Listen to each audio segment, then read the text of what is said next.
Bueno, pues buenas tardes a todas y todos. Les doy la más cordial bienvenida a esta última sesión de este segundo ciclo del Seminario de Estudios Sociales e Históricos de la Cuantificación Social, organizado desde el Instituto de Investigaciones en Matemáticas Aplicadas y en Sistemas de la UNAM, en el marco del programa CECITI, Estancias Postdoctorales por México, y en el contexto de mi proyecto titulado La formación de la estadística nacional, la cuantificación social en México en el siglo XX, bajo la asesoría de la doctora Susana García Salor.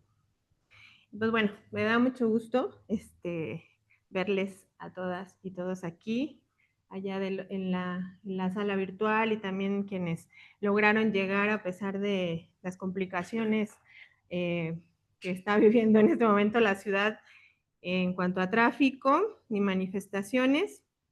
Pues bueno, un poco lo que me interesa en esta última sesión de este segundo ciclo del seminario, bueno, además de la presentación en turno, también cerrar este recorrido que comenzamos hace 7 sesiones, que fue la continuidad de un primer ciclo del seminario, donde nos enfocamos de manera mucho más teórico-metodológica, acercarnos a algunos de los conceptos principales o, digamos, más relevantes dentro de los estudios sociales históricos de la cuantificación. Y pues bueno, hoy cerramos con broche de oro con una de nuestras queridas investigadoras, a quien le invitamos pues a hacer un puente entre los estudios históricos y sociales y los trabajos que ella misma actualmente desarrolla. Ella es la doctora Gabriela Elizazuet, ¿sí? Gabriela es investigadora postdoctoral de CITI, también en esta institución, en el Departamento de Modelación Matemática y Sistemas Sociales. Está actualmente estudiando la inteligencia artificial en México desde estudios CTS. Antes de esta estancia, ella realizó otro postdoctorado en el Instituto de Investigaciones Sociales sobre culturas algorítmicas, plataformas y métodos basados en datos. Además, es profesora del posgrado en Ciencias Políticas y Sociales de la UNAM, miembro del Sistema Nacional de Investigadoras e Investigadores. Y pues bueno, su trabajo se centra en este momento en inteligencia artificial, sociedad, cultura digital, Big Data crítico, métodos digitales cualitativos y así como en vínculos entre género, ciencia e innovación. Además, dentro de los estudios de inteligencia artificial, me parece que es una de las investigadoras quien más seriamente ha trabajado en la producción de inteligencia artificial en el contexto de México, y bueno, ahora ya está incursionando hacia otras latitudes. Ya nos irá platicando, ¿no? Bueno, es un lujo tenerla con nosotros, con nosotras. Y bueno, pues ella nos propuso la lectura de 3 textos, 2 de su autoría, sobre visibilidades algorítmicas en el feminismo digital, en plataformas, y otro texto que está por ahora en prensa, entiendo, ¿sí? Es muy interesante, y además nos encanta bueno, a mí me encanta la narrativa, la narración que presentas ahí, donde además se acerca una mirada histórica, ¿no? Del lugar de las mujeres dentro de, digo, y también de su exclusión dentro de este género dentro de esta actividad de la disciplina de la computación, y bueno, como hay algunos sesgos ahí desde las matemáticas, las mujeres matemáticas, ¿no? Y por último nos invitó a leer este texto de López Solano sobre el CISBEN, ese sistema de Colombia, ¿no? Donde, bueno, dejan ver muy bien cómo un tema que ya desde el trabajo de Claudia Daniel, que está por ahí también con nosotros en la sesión, nos había presentado sobre las plataformas, violencia estructural, de cómo se clasifica, ¿no? Y se decide quién merece tener acceso y derecho a recursos del Estado. Entonces, pues bienvenida, Gaby, te cedo la palabra. Bueno, buenas tardes a todas, todos, todes, los que están en línea, los que están aquí, lleno de este seminario de de gente que aprecio muchísimo, amigos, amigues, colegas, gente argentina, gente mexicana, una diversidad enorme y bueno, me siento muy honrada. A Ana no puedo más que agradecerle esta invitación que de verdad me honra muchísimo porque siempre, bueno, hasta hoy admiré su buen gusto para invitar gente, vamos a decir así. No voy a decir más porque, digamos, sí considero que tiene buen gusto, pero bueno, vamos a decir hasta la sesión 6. Yo les traigo un tema aquí basado un poco, bueno, en las investigaciones que he hecho en el último tiempo, en los últimos años. Como alumna de este curso también, me gustaría tratar de hacer, como dice Ana, un puente entre lo que podría ser los estudios de la demografía y lo que yo llamaré los estudios de la postdemografía. En ese sentido, entonces, vamos a tocar el tema del género y el tema de la pobreza, quedando un poco en deuda con el tema de la raza, porque me hubiera interesado hacer el género, la raza y la clase. No daba para las tres cosas en esta sesión. Sin embargo, yo pienso que el tema de la racialización y la datificación ha estado muy bien tocada por Nieves Delgado hace 2 sesiones atrás. Y el tema de la pobreza o de la clase está un poco también implícito en la sesión anterior que estuvo a cargo de Claudia, aunque en este caso por ahí yo voy a ahondar un poquito más a partir del texto de Joan y algún otro texto también. Me disculpo un poco por haber puesto 2 textos míos, pero ahora van a entender un poco por qué estos temas son temas, el tema del espacio digital es un tema muy fluido, cambia, por ahí después de 2 años tienes un entorno digital que es completamente diferente, entonces, y es complejo y pasan muchas cosas a la vez. Lamentablemente no tenemos un texto todavía que pueda unir todas las puntas que yo puedo tratar hoy y por eso puse 2. Y espero que, bueno, que también ahora al ratito quede más o menos claro por qué lo hice. Bueno, voy a empezar con algunos... Ay, perdón. Voy a empezar con algunos... ¿A dónde? ¿Sí? No. No. Con el de abajo, ahí está. Voy a empezar por brindar algunos conceptos, digamos, que me parece que son útiles para poder desarrollar la sesión. Ahí está. Bueno, qué sensible. Es como sensible. Sí. El primero es el concepto de datificación, que tal vez han escuchado hablar de este proceso de datificación al que todos en realidad estamos, todos y todas estamos subordinados, aún creo yo, sin usar prácticamente redes sociales, únicamente ya con tener un teléfono móvil, cosa que creo que no podemos dejar de tener hoy en día, ya estamos inmersos en un proceso de datificación. La datificación la llamamos a este proceso de transformar aspectos de la vida social en datos cuantificables y digitales. Este proceso de datificación permite hacer muchas cosas con los datos, porque los datos, esto que llamamos datos en la era de los teléfonos móviles, las plataformas, etcétera, tal vez lo tendríamos que llamar datos generados por plataformas, datos generados por dispositivos digitales, porque existen otros datos que no son esos, pero vamos a llamar los datos entendiendo que estamos hablando de datos generados por dispositivos digitales. Se pueden hacer muchas cosas, como ustedes ya deben saber, con estos datos. Se pueden analizar, se pueden registrar, y se pueden monetizar, se puede controlar. El hecho de que una parte de nuestra vida quede registrada en un dato permite hacer un montón de cosas con esa parte de nuestra vida registrada en datos. Algunas están bien y son necesarias, y otras, bueno, no están tan bien como, vamos a decir, usar los datos para la vigilancia, ¿no? Este proceso de datificación no es neutro, responde a intereses tecnológicos, económicos y políticos. Se vincula con una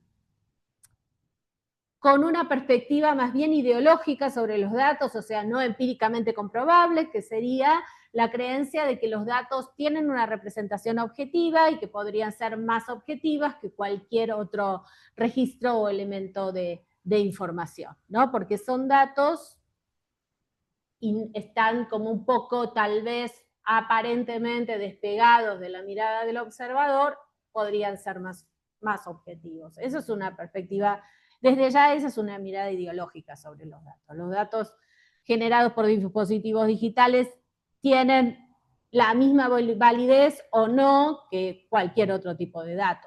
De ninguna manera tienen una mayor validez.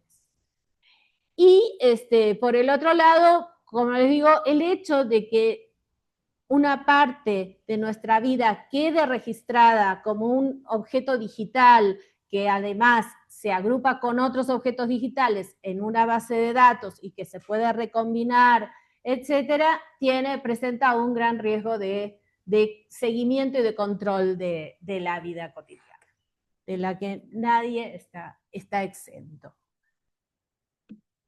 Entonces, mi pregunta es, ¿cómo se construyen las categorías sociales de género, raza y clase en la era de la datificación, en la era de las plataformas, que son las principales responsables de este proceso de datificación, de los algoritmos, que son procesos de gestión y de jerarquización de datos? ¿Qué pasa con el sexo, la raza, el género, la raza y la clase en ese contexto? Para pensar sobre esto, tomé un concepto de alguien que realmente para mí fue influyente en mi formación, que es Richard Rogers, que es un profesor de la Universidad de Ámsterdam, y es básicamente un metodólogo digital, un metodólogo de métodos computacionales, pero que tiene, la verdad, un poco como de marcos teóricos y de conceptualizaciones para pensar las interrelaciones entre lo digital y lo social. Y él hace una formulación que me resulta bien interesante, que es que las plataformas son máquinas postdemográficas. Esto quiere decir que las plataformas lo que hacen es construir categorías emergentes a partir de la agregación de datos. ¿Qué quiere decir esto de categorías emergentes? Que las plataformas agrupan, clasifican, jerarquizan, clusterizan grandes cantidades de datos, y las categorías sociales parecerían emergentes de este proceso de clasificación, ¿no? De clasificación y de análisis en entornos digitales. Entonces, el proceso de postdemografía no se basa ya en atributos demográficos tradicionales, como la edad, el género, la clase o la nacionalidad, sino que se manifiesta como patrones de afinidad, de intereses y de comportamientos expresados en línea. Por ahí, para poder, me voy a detener un segundo aquí para dar un ejemplo de lo postdemográfico, que seguro que Ana se acuerda. Muchas de las ideas que yo estoy desarrollando aquí tienen que ver con ese momento. Hace unos 2 años vino a Limas un especialista en lo que se llaman las ciencias sociales computacionales, que se llama Esteban Moro.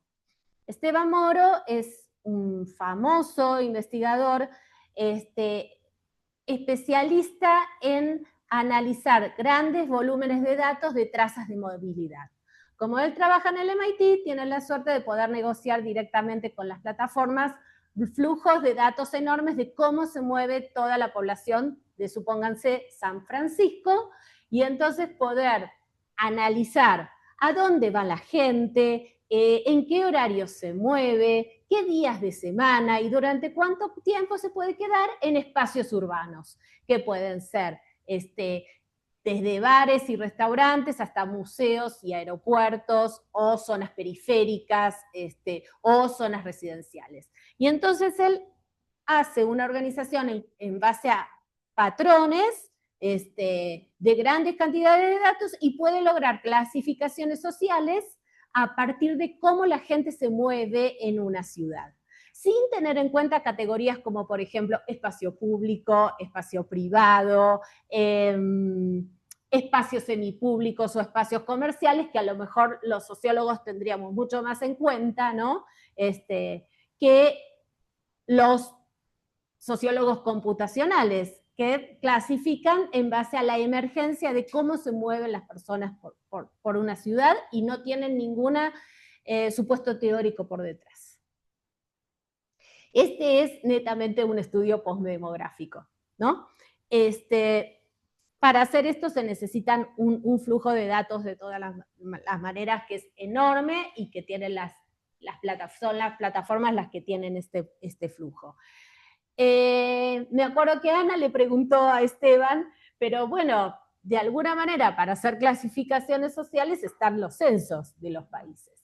Y Esteban le contestó, no sé, corregime si es así, pero Esteban le contestó, si alguien tiene que tomar una decisión urbana en una ciudad hoy en día, por ejemplo, dónde va a poner un negocio, o a qué hora lo va a abrir, o a qué hora lo va a cerrar para recibir el mayor flujo de visitantes, te puedo asegurar que no lo va a hacer con los datos del censo. Y entonces, de ahí es que surge en torno a la postdemografía todo un gran poder de las plataformas como compañías por sobre los gobiernos. Otro ejemplo podría ser en la época de COVID y de la pandemia, ¿quiénes fueron los que hicieron los principales estudios de movilidad para ver si los aislamientos estaban dando resultados? Los hizo Google, por ejemplo, porque ellos tienen trazas de movilidad que no tienen de ninguna manera los gobiernos. Entonces, ese también es otro acercamiento que es postdemográfico. Entonces, la postdemografía sería una manera nueva de construir lo social. Categorías producidas por algoritmos que, aunque no encajan en las taxonomías clásicas, como vemos en estos ejemplos, pueden tener pesos muy prácticos y políticos.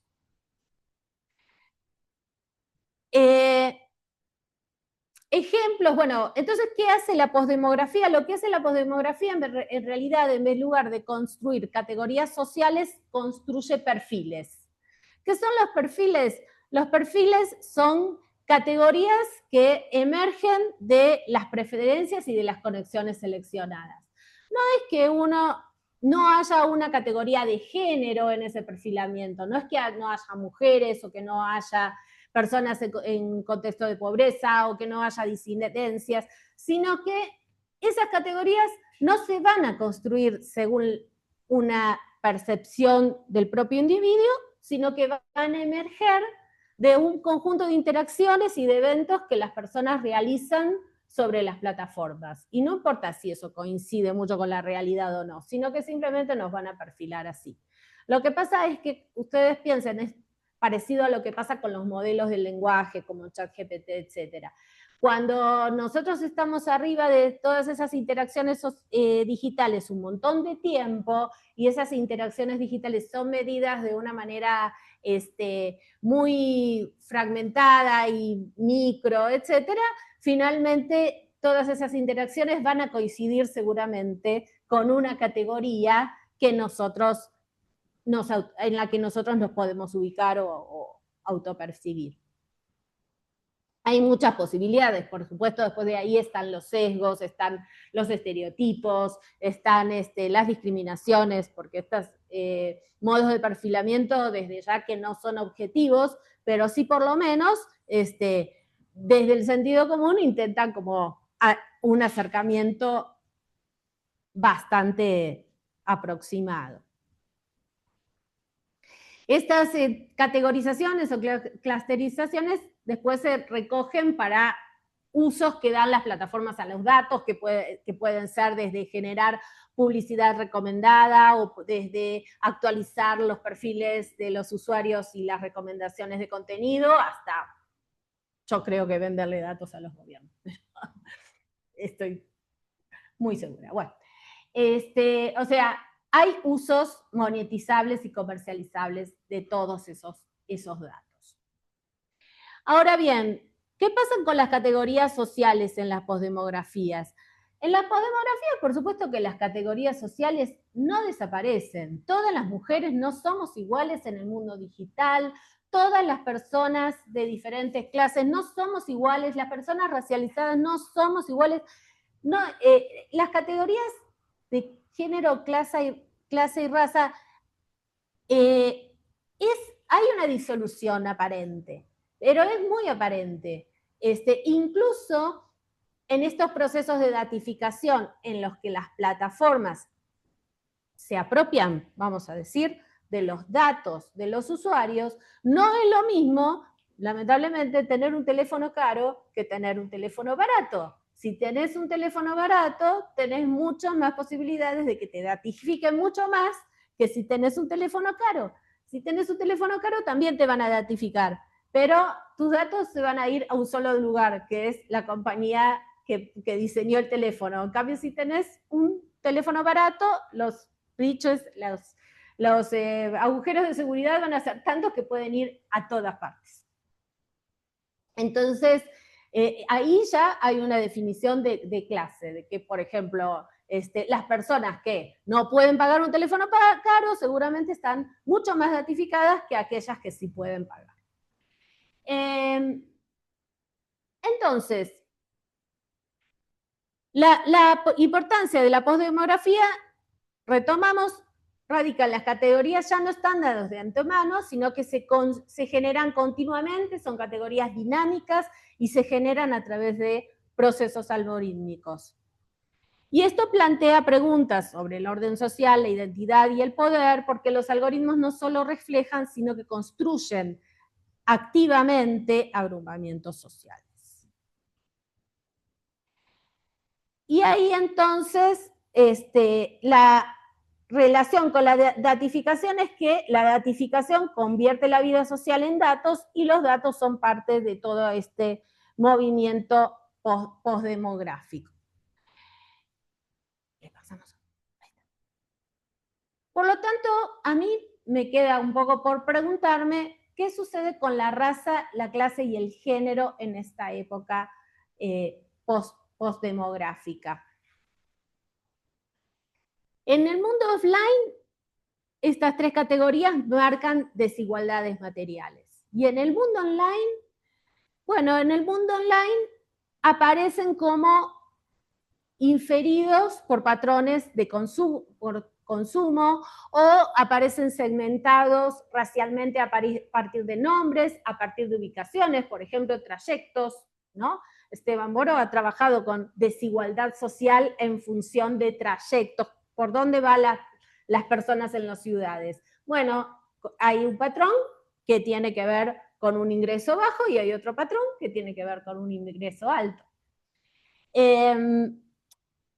Así es que la pregunta es, la raza, la clase y el género, ¿cómo operan en la posdemografía? Vamos a tomar entonces, como les decía en el principio de la exposición, vamos a tomar dos casos. El caso del género y el caso de la clase o qué pasa con la datificación y los contextos de pobreza.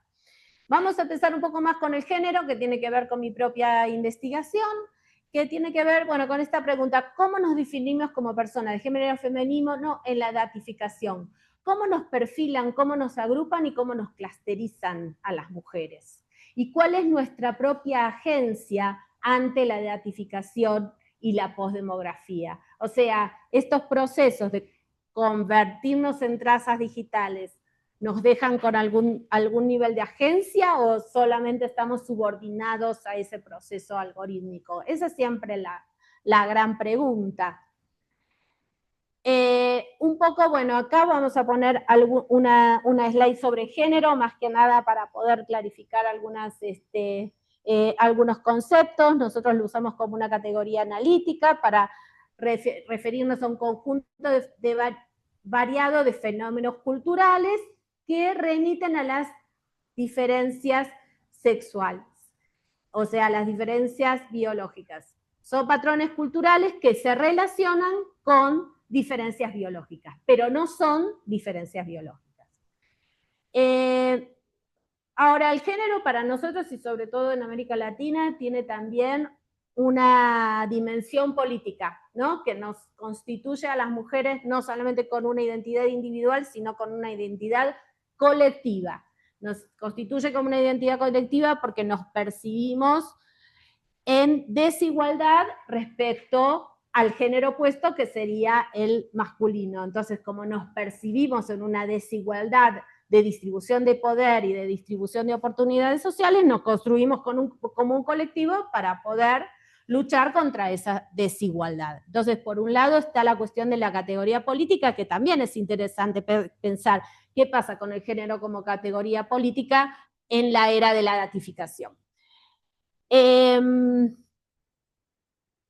Bueno, desde mi punto de vista, siempre que hablamos de desigualdades de género, hablamos de desigualdad en la distribución del poder y de las oportunidades sociales entre género, y las diferencias de género se manifiestan a través del ejercicio de los roles de género. Más o menos hasta ahí, por lo menos tengamos en claro que el género es un patrón cultural y que no es una división biológica. Bien, entonces, ¿qué posibilidades tiene la inscripción del género en la posdemografía? Y acá es a donde viene como mi primer texto, que es el texto de la visibilidad algorítmica. Ese texto me ha resultado a mí siempre muy interesante porque es el texto que marca, es un texto que lo que busca en realidad, más allá de analizar palabras, intervenciones, etcétera, en las plataformas, lo que busca ese texto es ver cómo las mujeres tienen agencia para inscribir su propia categoría de género como categoría política en las plataformas, ¿no? Y no pensar solamente nos datifican, nos representan, nos algoritmizan, etcétera, sino que nosotros también tenemos herramientas para poder autodefinirnos, autodescribirnos, autoafirmarnos, y si nos van a datificar, que al menos sea como nosotras elegimos datificarnos. Entonces, en ese sentido, ese texto fue como la búsqueda de cierto agenciamiento. ¿Cómo lo hicimos? No es como lo hicimos en el texto, sino que es cómo lo hicimos las mujeres, cómo es que las mujeres nos inscribimos en las plataformas sociales con un agenciamiento colectivo que buscó respetar el género como categoría política. Bueno, porque pusimos en juego esas categorías políticas a través de ciertas luchas feministas, donde hubo movimientos que fueron muy importantes, como el Ni Una Menos, como las luchas de la reivindicación de los derechos reproductivos, como una multitud de hashtags en donde, bueno, se pidió justicia, ¿no? Justicia por los feminicidios, justicia por las mujeres asesinadas, y lo hicimos como colectivo, y porque hubo un acompañamiento colectivo que fue paralelo a a una conformación del feminismo como colectivo de mujeres, ¿no? No como un grupo de mujeres aisladas, sino como un colectivo. Cuando nosotros hicimos, ahora sí hablo de cuando hicimos las autoras de ese texto, cuando hicimos el texto, nosotros lo sometimos a una revista internacional y resulta que las personas que leían, las revisoras, no entendían cómo es que el feminismo estaba poniendo en juego una categoría política, una categoría de de lucha, una categoría de lucha por el sentido, y ellas estaban asociando más al feminismo con este feminismo posmoderno, ¿no? Que tenía que ver con la libertad de la mujer. Entonces, la libertad de la mujer podía ser una libertad para ser muy bonita o no sé, o con un físico hiper trabajado y sin arrugas y completamente, digamos, perfecta, así como también la libertad de la mujer de no cumplir ninguno de esos mandatos, ¿no? Pero, digamos, tenía que ver con cierto empoderamiento femenino y la categoría de la libertad, el éxito, la visibilidad de la mujer, etc. Entonces nosotros tuvimos que tomar bastante tiempo para poder explicarles, tiempo y espacio en el texto, para poder explicarles que de lo que estábamos hablando nosotros era de otra cosa. Y era de una categoría política. Y ahí también fue muy interesante ver que en el medio de esas categorías políticas, le pasamos, empezaban a entrar otras representaciones en las plataformas, representaciones estéticas, representaciones de cuerpos, representaciones de contenidos, que no tenían nada que ver con el estereotipado de estas mujeres empoderadas que hacen gimnasia todo el tiempo y que por eso son perfectas, etcétera, etcétera. Era otra construcción femenina, y en donde la verdad es que detrás de todas esas construcciones hubo un montón de estrategias de inscripción de cuerpos femeninos en las plataformas sociales. Hubo, por ejemplo, usos coordinados de hashtags, ofensivas en hashtags opuestos en el caso de la lucha por los derechos de reproducción. Hubo una deconstrucción de los cuerpos, se mostraron cuerpos de todo tipo, edad, y pertenencia social. Hubo una revalorización de la movilización callejera, de la expresión colectiva, eso en el caso, como les digo, de la lucha por los derechos reproductivos. Y después, en el caso de la violencia por razones de género, lo que hubo fue una construcción tal vez un poco más apegada a las pautas comunicativas de las plataformas, pero que igualmente también sirve mucho para poder visibilizar los temas. Entonces, lo que yo pienso es que lo que me deja a mí este artículo es que nosotras en esos momentos pudimos autoinscribirnos como colectivo y como género en las plataformas sociales. Y por eso me parece interesante poder rescatar esta parte. Ahí le pasamos. Acá estas son un poco las conclusiones que están en el artículo. En realidad, lo que también nos preguntamos ahí fue que nosotros analizamos el caso de la campaña por el derecho al aborto en Argentina, que fue una campaña que fue muy acompañada entre lo digital y lo fuera de línea, o sea, hubo una organización muy increíble de los colectivos feministas fuera de línea que después redundó en una campaña en línea.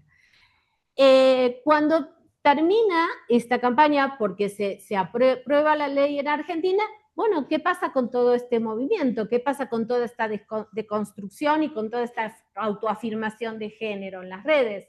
Entonces, lo que vemos es que queda la lucha por la violencia en razón de género, y es una lucha que está un poco más disgregada y menos organizada que las luchas por los derechos reproductivos, entonces tiene un carácter un poco más de contingencia. Esto lo vemos, por ejemplo, hoy en día, que son momentos en los que las mujeres vamos como colectivo a las redes el 8 de marzo o el 25 de noviembre, pero está como también un poco como institucionalizado esto, ¿no? Entonces ahí lo vemos. Yo lo veo por lo menos de una manera un poco contingente, pero sin embargo, como conclusión general, yo podría decir que no necesariamente desde este punto de vista la posdemografía nos desfavoreció completamente a las mujeres.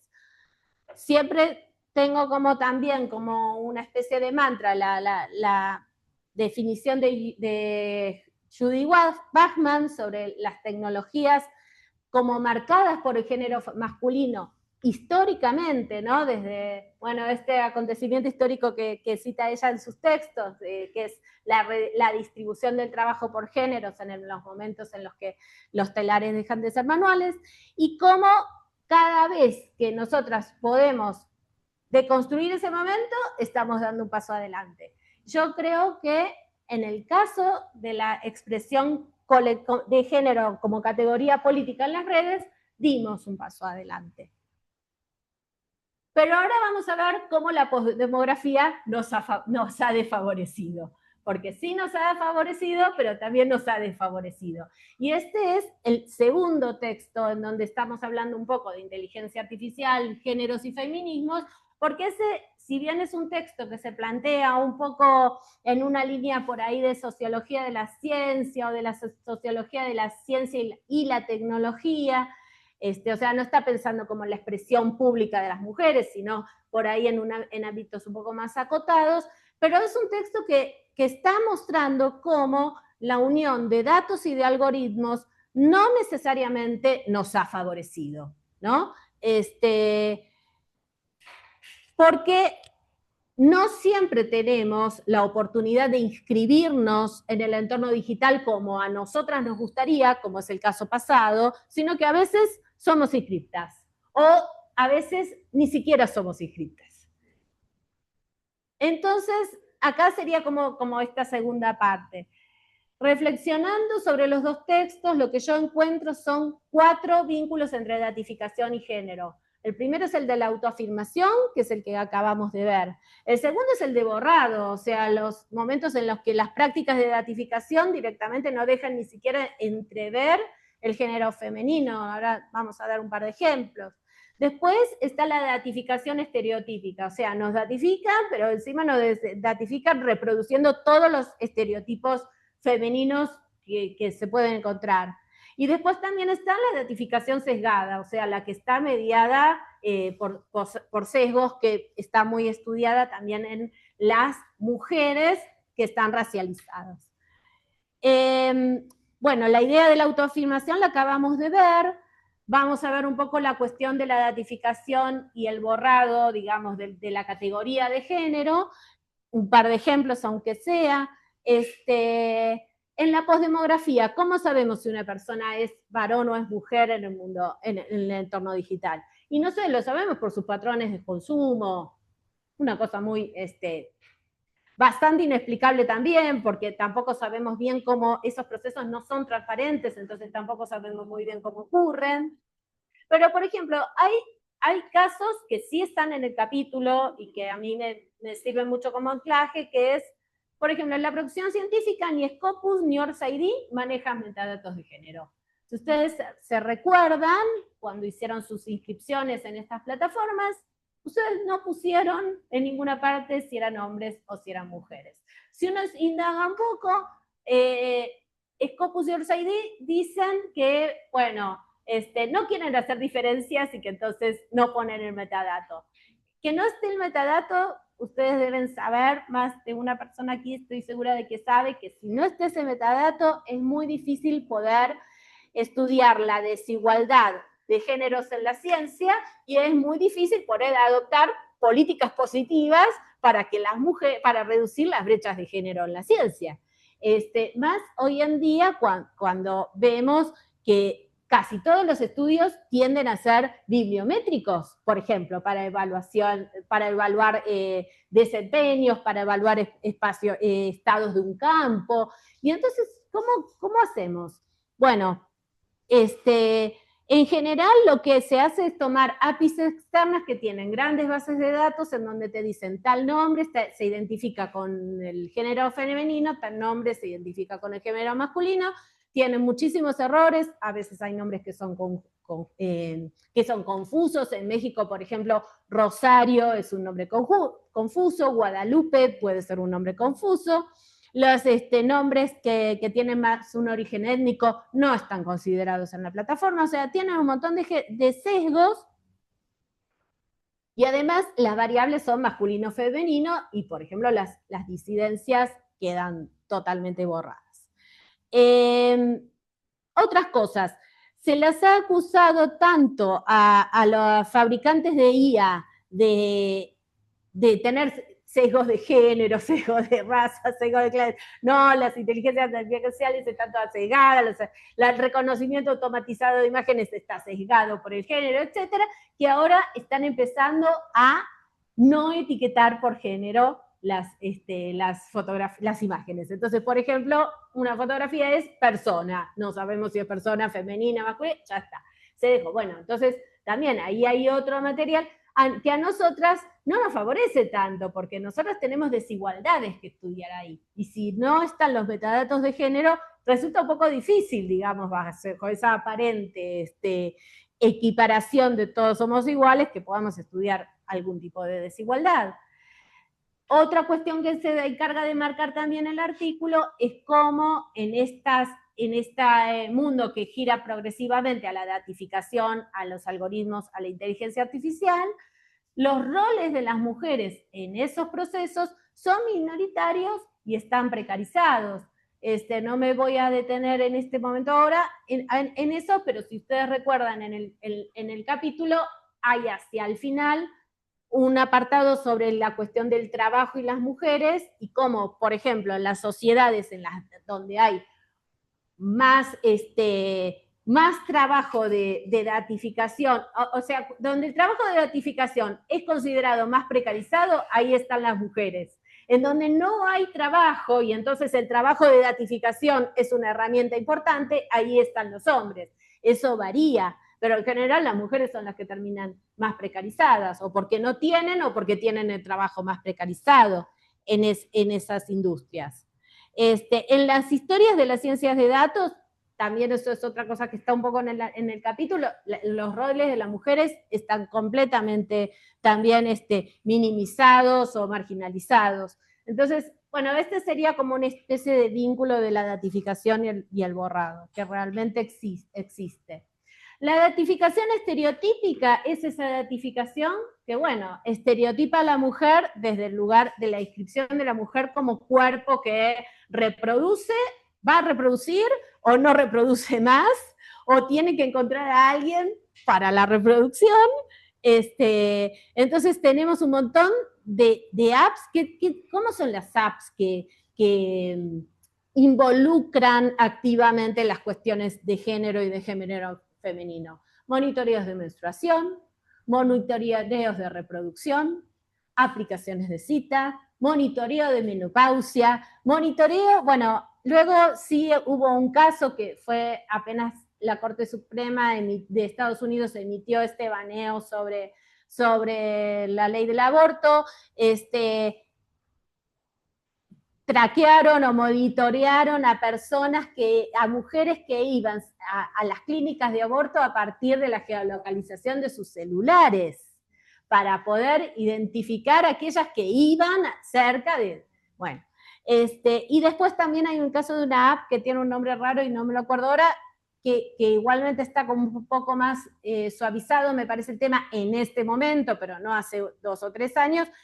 En Arabia Saudita hay una aplicación que es tipo una aplicación de trámites y gestión de trámites con el Estado, etcétera, y como las mujeres tienen que pedir permiso a sus maridos para poder salir de Arabia Saudita, creo que ahora actualmente no, pero esto sí pasaba hace 2 o 3 años, en esa aplicación tenía que el esposo poner un tilde sobre que autorizaba a la mujer a salir del país, y si la mujer salía sin la autorización, saltaba en un sistema que la mujer estaba saliendo sin autorización del marido de Arabia Saudita, por ejemplo. O sea, completamente vigilancia, etcétera. Pero fíjense que, bueno, estas datificaciones son datificaciones estereotípicas. Finalmente, ¿cuál es, digamos, el modelo postdemográfico de mujer que surge de esta acumulación de apps?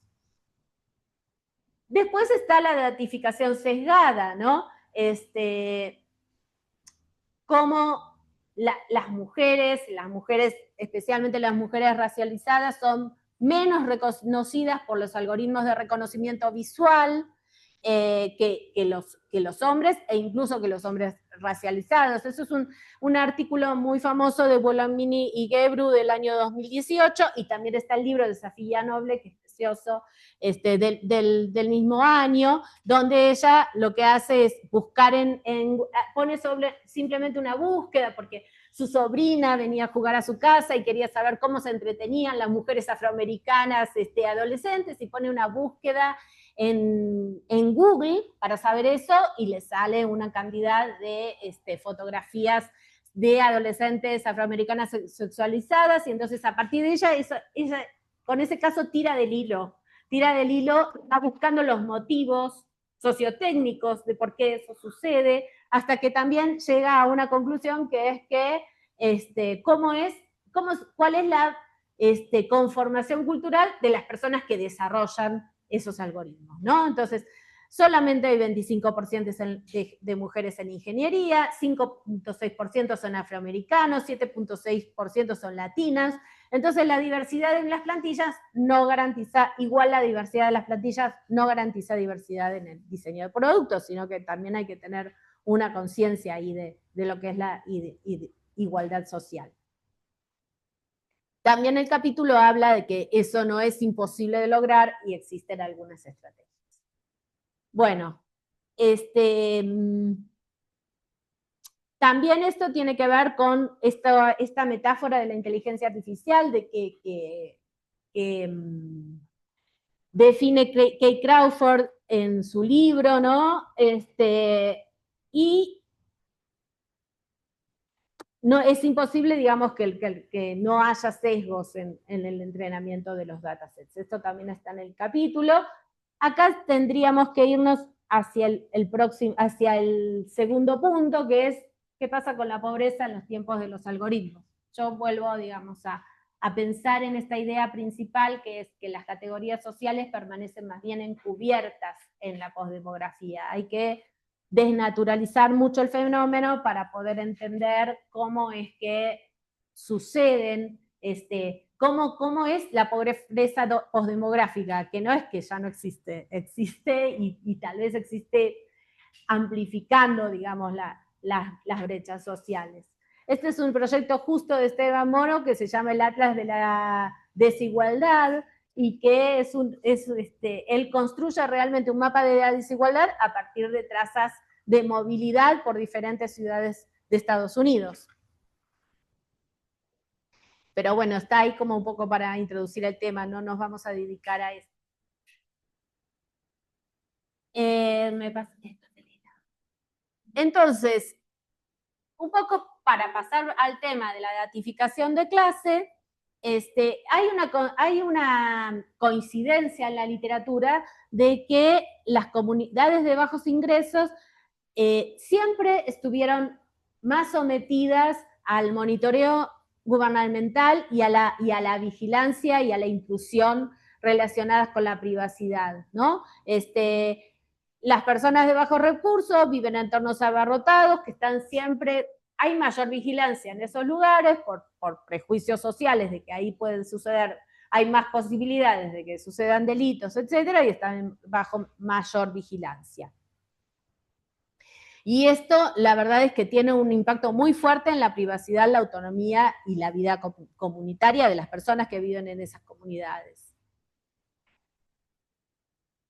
Pero esas interacciones de mayor vigilancia se embeben, vamos a decir, entran en el diseño de las tecnologías también que usamos todos, que usan las personas en situaciones de pobreza y que usamos todos en general, todos y todas, ¿no?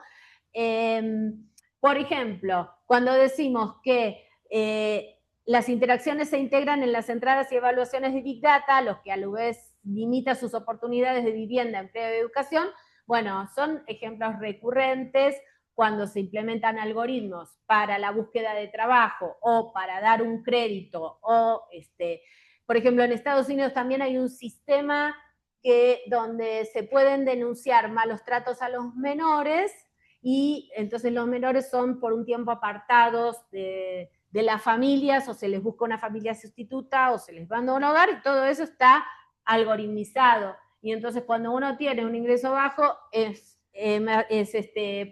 mucho más posible que el sistema vaya hacia tomar una medida para separar a las familias. Y a la vez, el análisis de Big Data se agrega y se utiliza para elaborar políticas y normas que luego moldean las vidas de las personas. A mí me pareció interesante trabajar este texto de Joan López, que es un conocido mío, que nos hemos... hubo un momento en donde se integró un grupo que se llamó Big Data from the South, y de ahí salió mucha reflexión sobre cuestiones que tienen que ver con datos y distribución de datificación en el sur global, y se empezó a ver como una problemática específica, digamos, cómo se datifica a las personas en el sur global. Entonces, estaba ahí Joan en este grupo.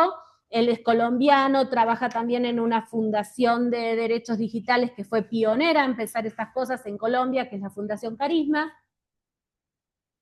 Y él, imagino ahora que también la Fundación Carisma no solamente surge por las cuestiones de datificación que tiene que ver con la internet y las plataformas, sino que también surge por este SISBEN, porque este es un sistema del año 94 originalmente, o sea que para ser un sistema que distribuye ingresos de una manera automatizada es un sistema bastante avanzado, o sea, bastante pionero en este tipo de cosas.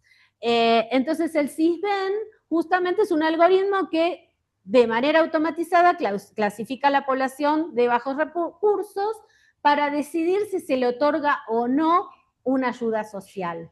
Es un sistema que es secreto, que es inauditable, porque claro, lo que tienen miedo los funcionarios es que la gente sepa cómo funciona el algoritmo y acomode sus respuestas al funcionamiento. Pero ¿qué pasa? Antes de la implementación del SISBEN ya había una mirada violenta y discriminatoria hacia las poblaciones de bajos recursos, racializadas y campesinas de Colombia. No es que el SISBEN la introduce, sino que de alguna manera se incorpora en el diseño una mirada que ya estaba presente en el país. Lo que sí puede pasar es que el sistema amplifique esa mirada en vez de reducirla. Bueno, el contexto es que en los años 90, como sucede, me parece que en toda la región, se da lugar a la entrada de las empresas privadas en la modernización de los estados, y lo que se hizo en ese momento fueron encuestas por parte de los estados locales con las que se alimentaron la primera versión del SISBEN.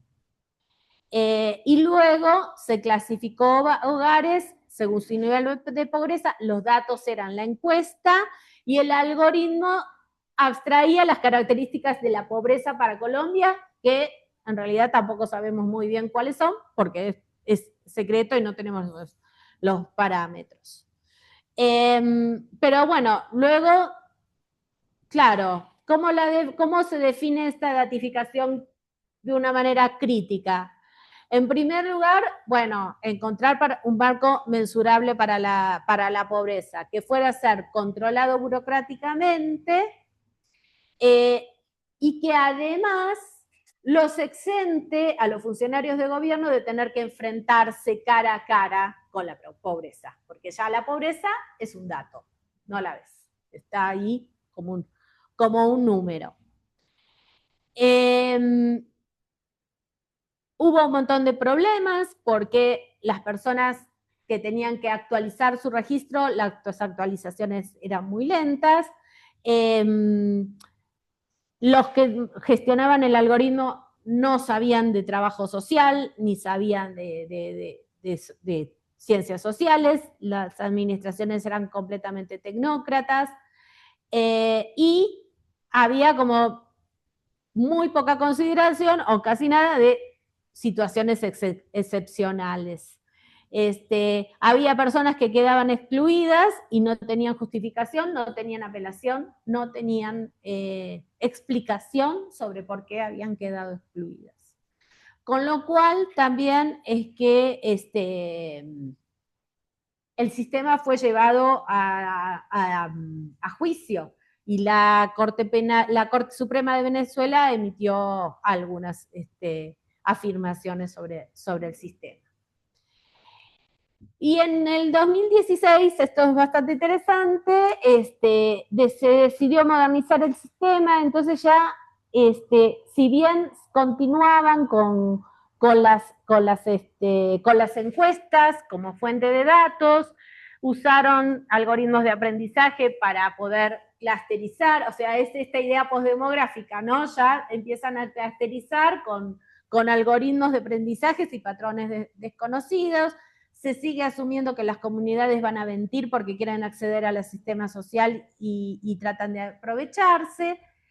Y esto es bien interesante, que es que finalmente en esta versión el CISBEN se enlaza con 36 bases públicas y privadas, incluyendo a las financieras. Y ahí sí que estamos en un sistema estatal bien postdemográfico, porque entonces la encuesta oficial es un elemento más, pero no es el elemento decisivo. Ya empiezan a haber acá interacciones con bases de datos bancarias, con bases de datos de crédito, con bases de datos de consumo, y siempre con la presunción de que las comunidades intentan engañar al Estado.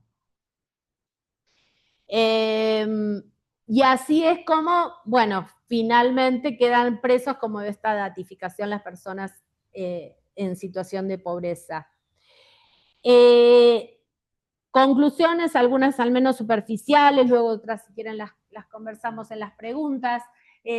Con los casos de género y pobreza queda demostrado que los procesos de datificación no son neutros ni son objetivos, y también tenemos ciertas bases empíricas para afirmar que los sistemas muchas veces se dice esto, pero no vemos como la casuística, de que los sistemas de datificación amplifican las brechas sociales, pero acá en la datificación de género, en la datificación estereotípica, en la datificación sesgada, en el borrado de los géneros, ahí vemos cómo las brechas sociales se amplifican realmente, y lo mismo pasa con la situación de pobreza, ¿no?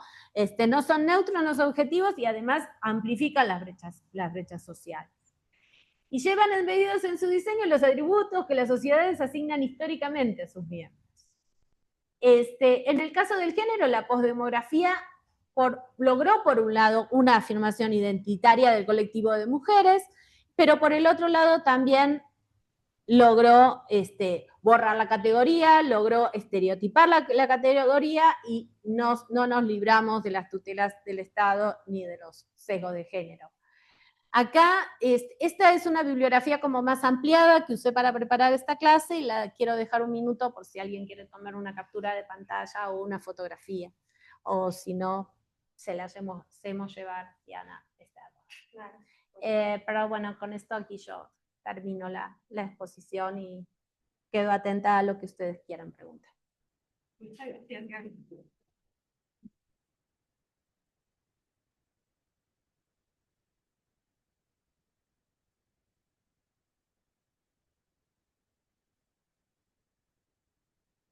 Muchas gracias, Gaby.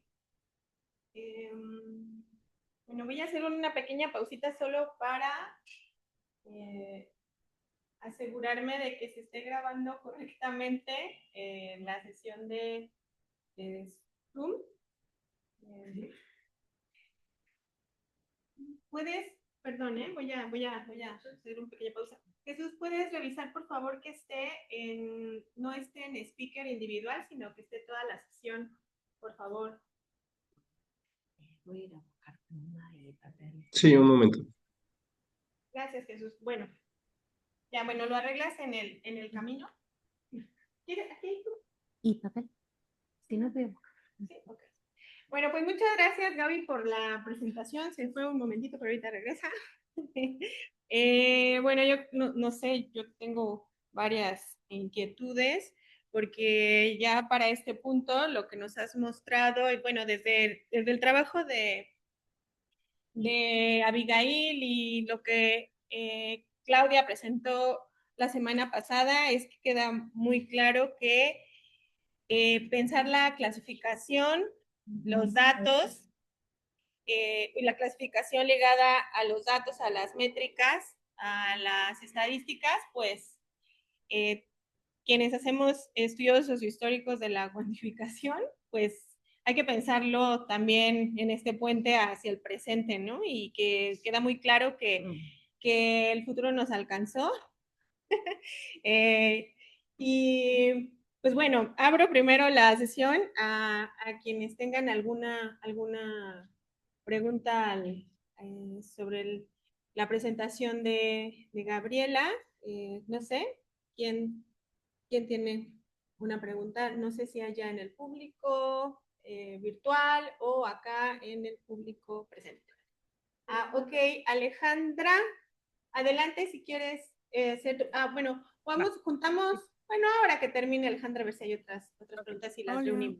pues, Gracias, gracias Alejandra, por la adelante. presentación. Estuvo muy interesante. Las lecturas me parecieron muy interesantes y creo que hay algunos datos o situaciones que me gustaría saber en concreto. Una específicamente, bueno, hay varios puntos que me llaman bastante la atención de las lecturas y un poco hasta de cómo se van haciendo como estos procesos eh, previamente que nos decías de posdemografía, ya que más allá de yo enfocarlo a eso, me gustaría saber un poco, por ejemplo, cómo nosotros aquí en América Latina generamos bases de datos que respondan como a estas necesidades sin estar dependiendo de estas grandes compañías. Creo que uno de los problemas que a veces tenemos bien con estas situaciones que están un poco más sesgadas es que dependemos pues mucho de esta visión como eurocentrista, ¿no? O en todo caso como de América, ¿no? O sea, de Estados Unidos, que justo tiene mucho como esta situación, porque pues si bien existen tal vez estudios y ciertas cosas, no son suficientes. Por otra parte, también me queda la duda de... eh, Ok, existen como estos números previos que nos dabas, por ejemplo, de como esta datificación sesgada de que no llega a producción, ¿no? Nos ponías el caso, por ejemplo, de personas que trabajan en Google o en otro tipo de cosas de y que no se ven reflejados tal vez en la producción, ¿no? Entonces, también es como, ok, nosotros como sociedad, ¿qué baby steps podemos dar para ir hacia allá? Y ya mi última pregunta va ligada a esta parte, tocabas como una parte de desigualdad y vigilancia, ¿no? Y yo tengo la duda más bien si más allá de solo como esto que nos queda o que tenemos es por falta de alfabetización digital o si simplemente pasa mucho que pues para poder utilizar medios y plataformas, nosotros tenemos que dar OK o aceptar a los términos y condiciones, ¿no? Y eso provoca que finalmente nos sesguen y nos digan, tú perteneces a tal situación, tú haces tal cosa, ¿no? Pero ¿qué pasa con la gente que ni siquiera lo contempla, da toda su información? O sea, ahora como con todos estos modelos de inteligencia artificial, eh, de repente me causa como ruido ver cómo la gente se sorprende que dice, ChatGPT o cualquier modelo de inteligencia que ustedes gusten, es como sabe todo de mí. Y es como, pues sabe todo de ti porque tú le has permitido darles los datos de ubicación, tiempo, o sea, como toda esta segmentación importante y que creo que a veces hay como muchos datos donde los dejamos que empiezan como lo más simple y sencillo siempre, ¿no? De que ¿cuál es tu color? ¿Cómo estuvo tu mes? Que parecen no importantes, pero me llama la atención saber si es en realidad una falta de alfabetización digital o si viene realmente como por esta desigualdad de lo que es como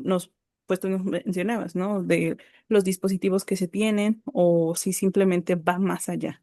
Y creo que eso sería todo por mi parte. Muchas gracias. Gracias, Alejandra. ¿Alguna otra pregunta? ¿Sí?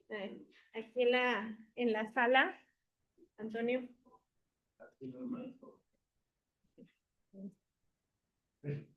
Por favor. Felicidades por la presentación, estuvo muy interesante. Me interesó esta cuestión del CISBEN, el programa de Colombia, porque precisamente, bueno, acá tenemos ahora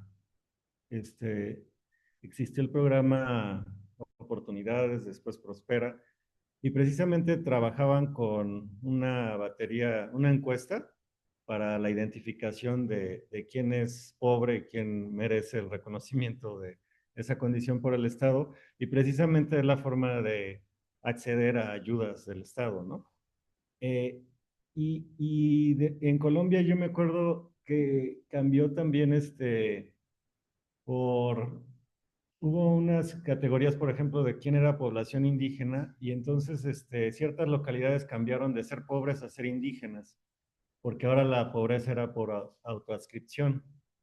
Que me hizo como recordar un poco lo que decías de como un poco autoadscribirse a ciertas categorías sociales, pero bueno, más bien mi pregunta es en torno como si esto es también como postdemográfico, aunque la autoadscripción. Y bueno, si pudieras ahondar un poco más en cómo se da esto, que dices que al final estas bases de datos del Estado se compartieron con otras empresas y crearon de alguna forma, no sé si tiene que ver con la financiarización también de estas poblaciones, porque al final fue a través de los programas sociales como se creó la financiarización de estas poblaciones pobres y después tuvieron acceso a los créditos, por ejemplo, ¿no? Para el desarrollo y bueno. Gracias, Antonio. Aquí en la sala, ¿puedes acercar, por favor, doctor? Hola. Gracias. ¿Quién? Sí. Gracias. Hola, una pregunta muy interesante. Bueno, creo que, tengo que ponerme aquí, ¿verdad? O sea, creo que de historiador como que estos términos de pre-post siempre como que sale hoy una espinita porque, y en general no sé si podríamos platicar, digamos, con el contexto de lo que hemos discutido mucho en este seminario. Pues esta idea de una secuencia temporal entre captura o datificación, si quiere, o producción de información por parte de la soberanía del Estado y por grandes, grandes entes soberanos no estatales, ¿no? En este caso las corporaciones, ¿no? Las grandes corporaciones, digamos. Y vemos, ahí sí podríamos decirlo, bueno, es también predemográfico, ¿no? Porque las empresas juntaban este tipo de datos desde hace un montón, y igual eran empresas globales, ¿no? La East India Company, ¿no? O las empresas de seguros, ¿no? Para asegurar barcos, todo eso, digamos, había una producción de datos que no pasaba por, digamos, esta idea más como sustancialista de los súbditos, ¿no? En el cual, pues, el súbdito tiene un sexo, ¿no? Tiene un nivel de ingresos, una ubicación, relaciones parentales, todo esto, ¿no? Entonces, y si en realidad más bien hay como una especie de continuo de compartir datos o no, digamos, pensamos las categorías raciales o étnicas en Estados Unidos, que es una empresa, Televisa, de hecho, quien empuja a los censos en Estados Unidos a que incorporen la categoría hispano, ¿no? Entonces, y eso es justamente para poder vender anuncios a empresas que ya tienen un estado que está capturando información de un sector poblacional que no está reconocido. Entonces, bueno, o sea, como que digamos, esta construcción estadística que implica distintos actores y cómo diferenciarlos y cómo ver estas dinámicas, ¿no? Yo pienso también ahorita lo que está haciendo Palantir, que tiene una base de datos de todos nosotros, de todas nuestras opiniones políticas y todo eso, y dándoselo, vendiéndolo a entes soberanos ahí, ¿no? Entonces, como esa problematización, y también se me hacía interesante porque yo también, como que mi perspectiva es más bien de intentar que no me represente, no tener básicamente una representación o una representación mínima en redes o, digamos, accesible a estas empresas, y cómo se piensa como a lo mejor abundar un poco más en esta idea como de una agencia de autorrepresentación, pero ante entes no soberanos a los que no les podemos exigir casi nada, ¿no? Que no los elegimos, digamos, todas estas cosas, y cómo, pues cómo se pensó esta idea pues sí, más allá de hacer una campaña, ¿no? En redes o algo así, que supongo que todos lo hemos hecho, o muchos lo hemos hecho, ¿cómo se piensa ese impacto en estas otras organizaciones? Bueno, nada más. ¿Quieres responder hasta aquí? Sí. ¿O aceptas una Sí, pregunta más? Bueno, puedo aceptar. ¿Sí? Natalia Romero, bienvenida. Hola, muchas gracias. Muchas gracias por la presentación. La verdad que es súper interesante el tema. Yo tenía dos preguntas. Una tiene que ver con esta convivencia entre la cuantificación y la datificación. Yo me preguntaba si la datificación podemos pensarla como que amplía el horizonte de aquello que se puede cuantificar, o bueno, cómo pensar esa convivencia.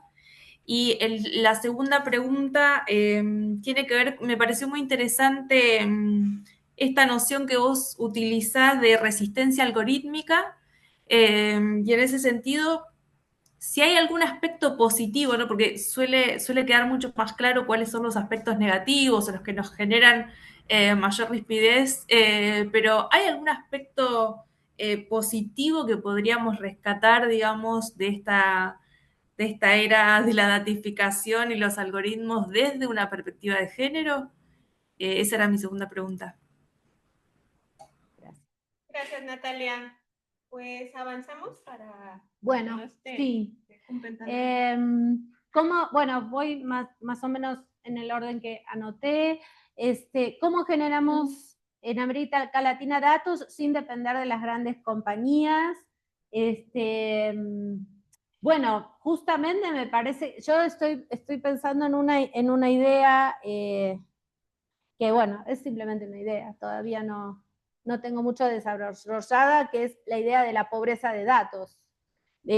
América Latina en general es pobre en datos. México, bueno, lo pienso mucho con relación a mi proyecto de investigación, que es la inteligencia artificial en México, y la inteligencia artificial no se puede hacer si no hay datos.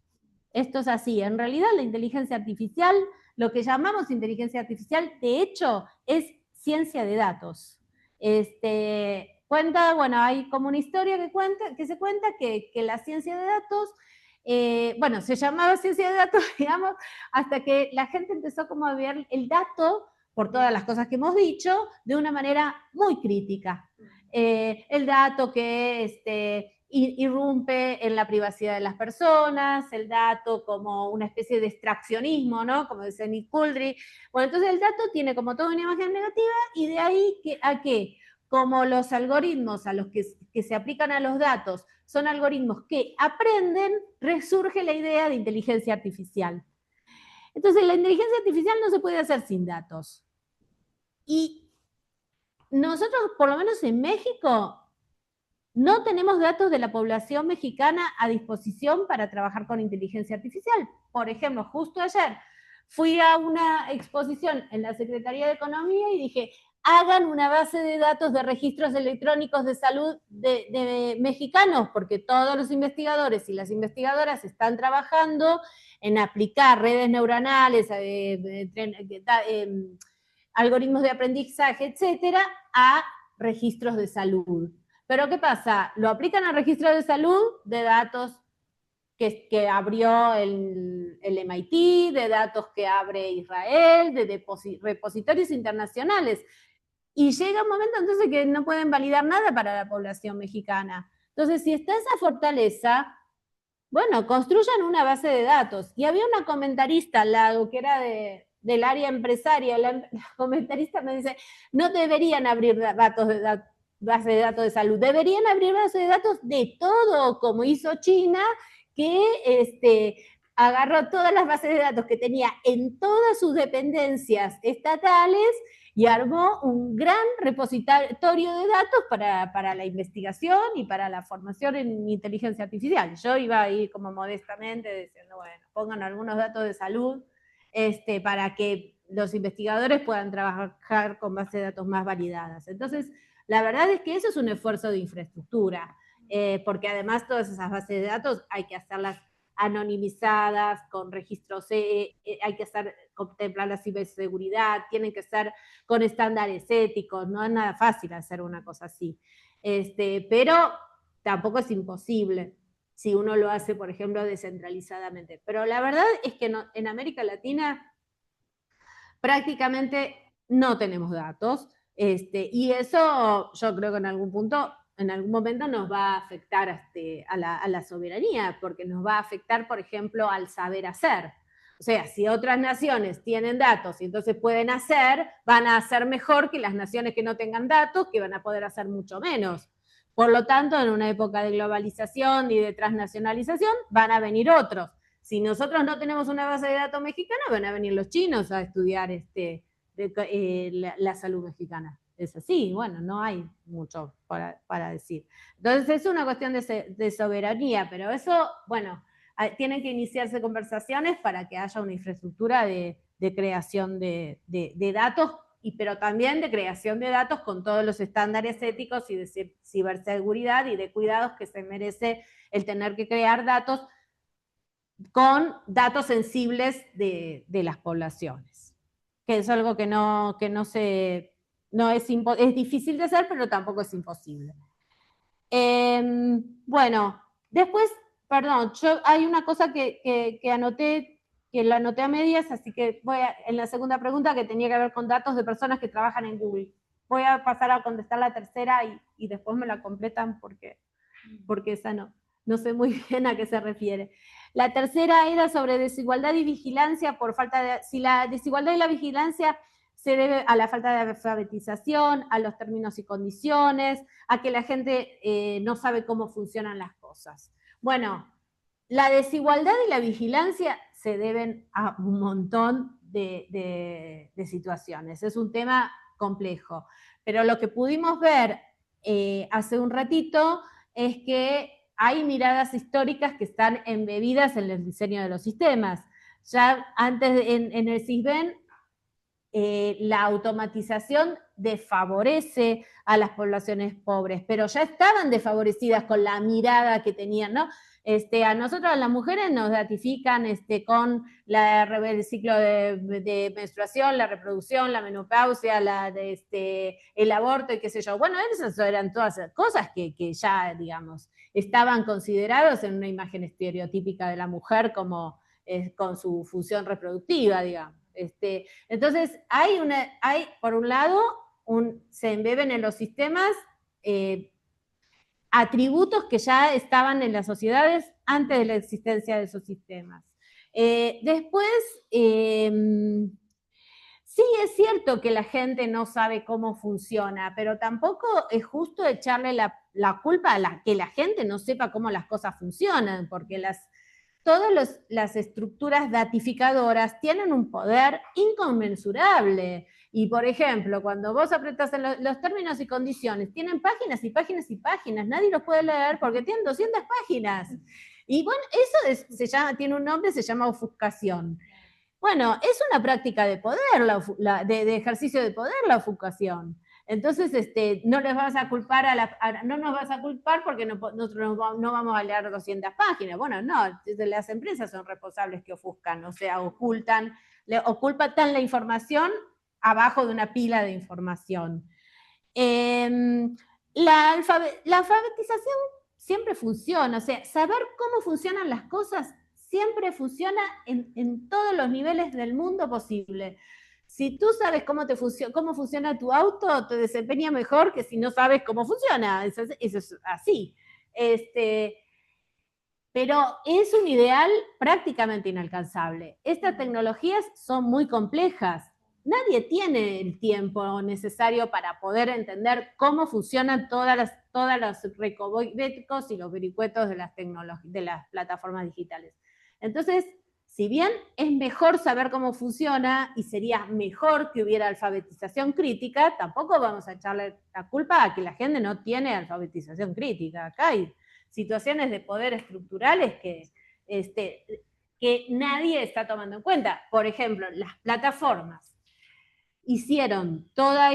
construyeron toda su estructura de datos y algoritmos porque no había regulaciones, y sigue sin haber regulaciones, en los países en donde operan. No es porque la gente no sabe cómo funciona, sino porque todas se metieron en los blancos legales de todo lo que pudieron. Entonces, esas son estructuras de un poder. Cuando hablamos que la plataforma tiene un montón de poder, tienen ese poder. Bueno, después hay una serie de preguntas que, por ejemplo, tienen que ver con lo del Sisbén, si el Sisbén es postdemográfico, con el pre y el post, con la cuantificación y la datificación, si la datificación es una ampliación. Bueno, yo creo que ahí, primero lo del el Sisbén me parece que se transforma en postdemográfico principalmente a partir del 2016, en donde no es la encuesta local solamente la que determina, digamos, si la situación de la persona, sino que la situación de la persona está determinada por un conjunto de patrones, determinados por algoritmos de aprendizaje, de bases de datos que no sabemos cuáles son, pero que ya no son una encuesta en donde la gente se autopercibe. Es su situación crediticia, su situación de consumo, seguramente estarán cruzando con consumos de tarjetas de crédito. De hecho, creo que en alguna parte del artículo dice que cuando pasan a una visión de consumo, un montón de personas pierden el subsidio porque pueden consumir. Entonces, lo postdemográfico me parece que viene en esa segunda edición, que es con las conexiones en otras bases de datos. Lo que podemos ver en la primera es en realidad cómo los algoritmos por ahí sí amplifican estas brechas entre gente que puede y gente pobre. Sobre lo pre y lo post, lo que yo pienso es que, si bien es cierto que mecanismos de recolección de información hay siempre, como en los ejemplos en los que da Israel, quiénes son las personas que viven en este virreinato, quiénes son los súbditos de la reina que viven en tal lugar, y se levanta información, supongo que de una manera bastante informal, etc. Las fuerzas de seguridad locales, no solo porque a lo mejor vivimos en grandes urbes, pero las fuerzas de seguridad de los pueblos, de los pueblitos mexicanos, han de tener una cantidad de información sobre la vida cotidiana de todos, a qué hora pasa a qué hora pasa el otro, dónde se toma la ruta, dónde se baja y a dónde va, ¿no?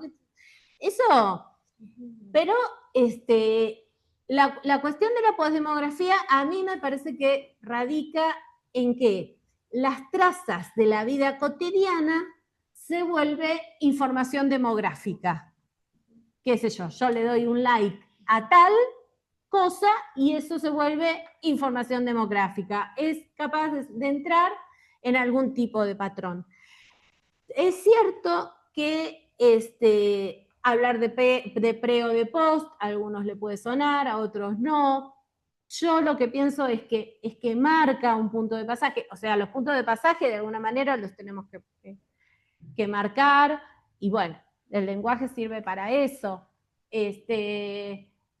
Pero pienso que hay una unión entre la vida cotidiana, el registro y la cuantificación. ¿Qué es lo que define a esto que se llama postdigital? ¿No? Y me parece que eso sí es algo que tiene una ruptura grande que se puede hacer cuando bajan los costos de computación, cuando registrar una cantidad de datos determinados es muy barato, cuando el flujo es rápido, cuando se pueden dar esas condiciones del Big Data, que son la de las 3B, ¿no? La variabilidad y las otras dos, que, bueno, nunca me las acuerdo. Pero cuando se pueden dar esas condiciones del Big Data es cuando surge esta idea de postdemografía, me parece. En ese sentido, cuantificación y datificación actúan juntas, una y la otra. No hay, si hay datificación, hay cuantificación. Si no hay datos, no se puede cuantificar, que es lo que pasa cuando uno quisiera, digamos, ver las cosas de una manera bien entendida, ¿no? Si queremos hacer una especie de inteligencia artificial bien intencionada, que pueda solucionar ciertos problemas de la población que puedan tener que ver con la salud, el cambio climático, el ambiente, la eficiencia energética y todas estas cosas que se llaman del bien común. Si no tenemos datos, no se puede. Entonces, la cuantificación, pienso que primero tenemos que tener los datos para poder después construir patrones. Y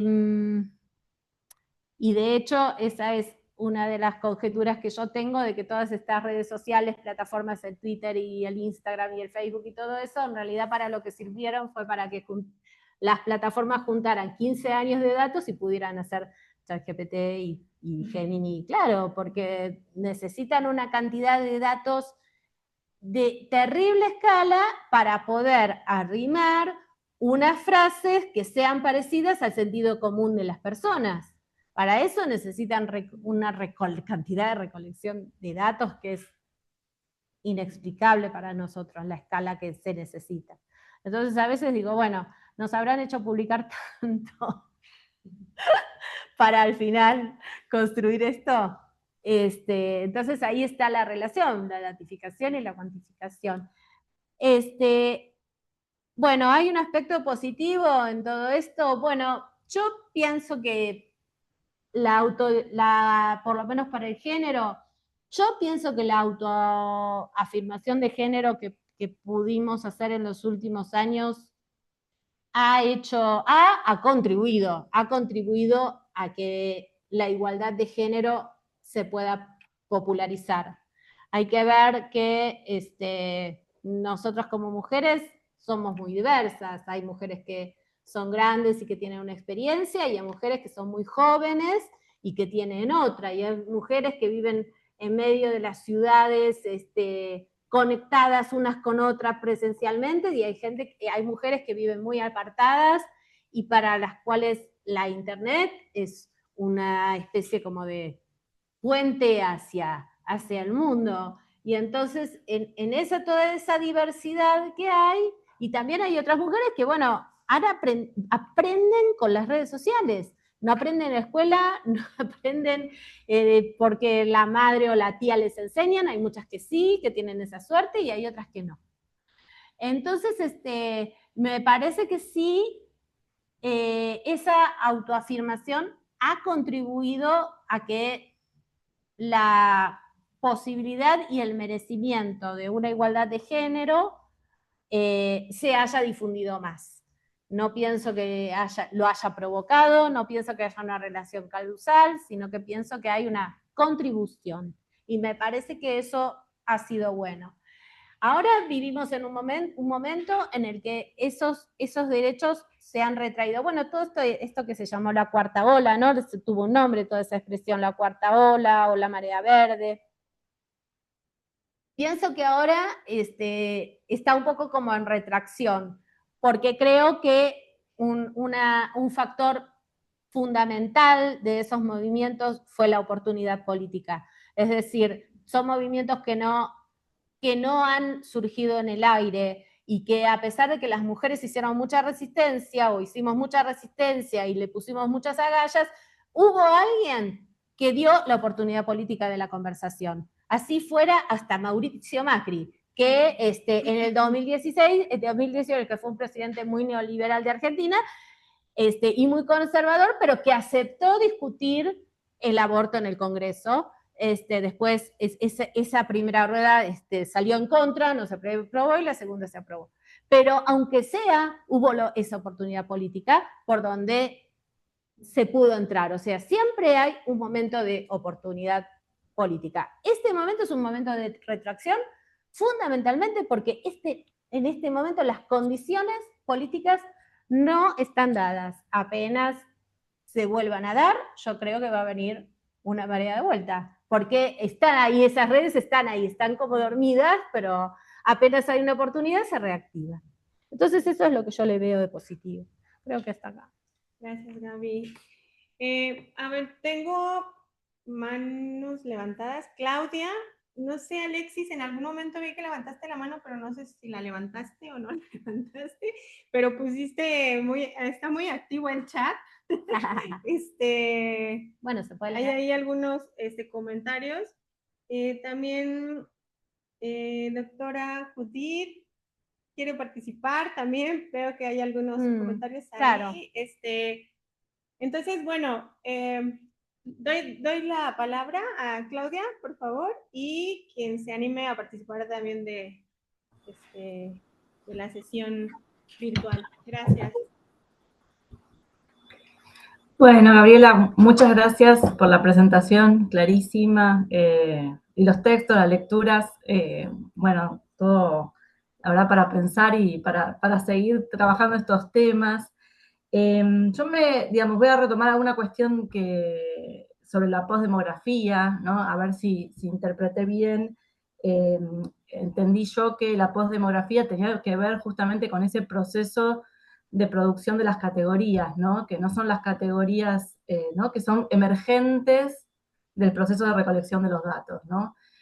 Ahí me parece como que está un poco más la clave que en el caso de quiénes, o sea, si son actores nuevos los que producen esos datos o si están más descentralizados, ¿no? Por ahí es cierto que históricamente, la historia de las estadísticas y de la cuantificación ha tendido a privilegiar la producción de datos estatales y públicos, pero eso no quita que hubo y existió todo el tiempo un proceso privado también de producción de información y que eso también podía ser útil para la toma de decisiones aún en empresas privadas en el siglo XIX, ¿no? Creo que me parece que lo postdemográfico tiene como rasgo característico esto que vos señalás de que es cómo se construyen, se perfilan y se agrupan personas a partir de lo que emerge, ¿no? De la propia trazabilidad y de los propios datos. Eso me quedó muy claro. Lo que más te quería preguntar es algo que a mí me anda dando vuelta en la cabeza respecto de qué pasa con eso, como vos lo mencionaste, en el plano offline, ¿no? Digamos, esa producción de datos tiene que ver con el seguimiento de registros y huellas que vamos dejando en los dispositivos, en las aplicaciones, en la plataforma, y eso va generando perfiles que resultan útiles para fines comerciales, fines políticos, manipulación de elecciones. Ahora bien, ¿en qué medida o cómo podemos comprobar en algún sentido que esos agrupamientos producidos digitalmente tienen efectos reales en la conciencia o en la constitución de los grupos en la vida offline? Quiero decir, digamos, porque hay parte de poder comprobar o generar casuística, como vos decías, respecto de la performatividad de esas herramientas, que tiene que ver básicamente con qué efectos generan esos agrupamientos en cómo las personas se perciben a sí mismas.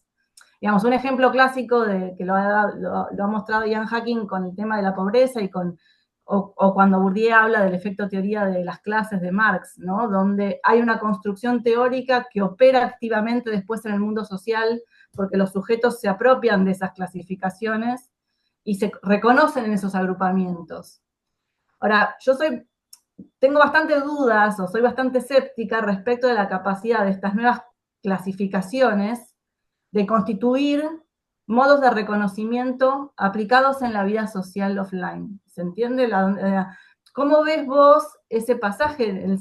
O si lo estás visualizando o lo estás pensando en algún estudio, alguna forma de ver empíricamente, porque muchas veces yo escucho a estas personas que también hacen estudios como de ciencias sociales computacionales, donde la realidad parece mimetizarse o identificarse con la vida digital, y la vida digital no agota la vida social, ¿no? Entonces hay como algo, bueno, lo que existe es lo que está online, lo que se produce digitalmente. Bueno, pero digamos, hay otra vida, hay otros recorridos que por ahí no se trazan o no se reconstruyen, o personas que están, ¿no? Como que hay como un exceso de confianza también en la capacidad productora de esa digitalización y un exceso de confianza en sus efectos concretos.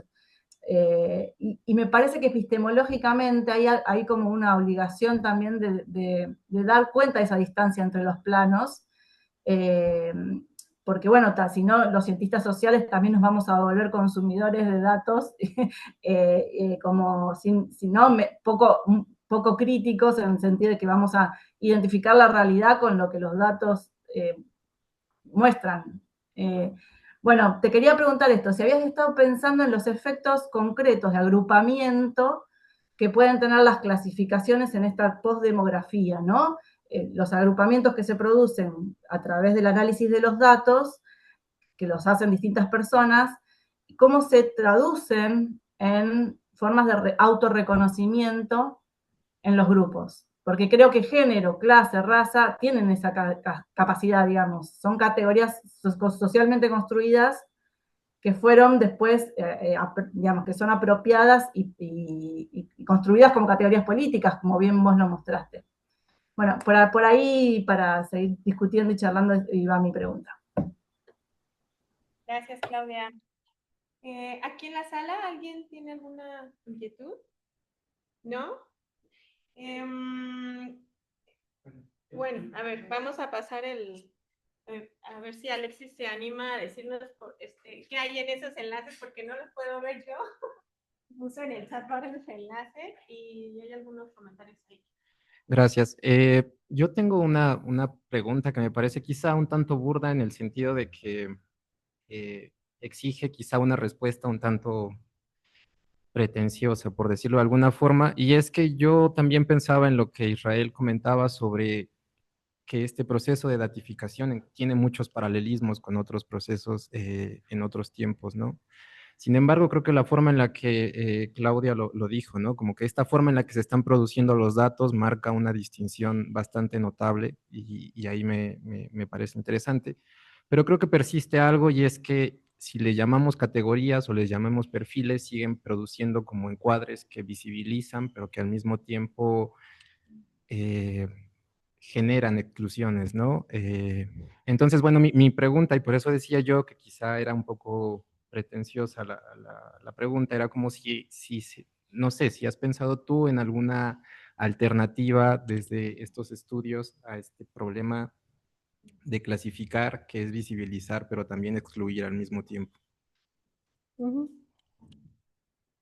Gracias, Gerardo. Voy a voltearlo tantito.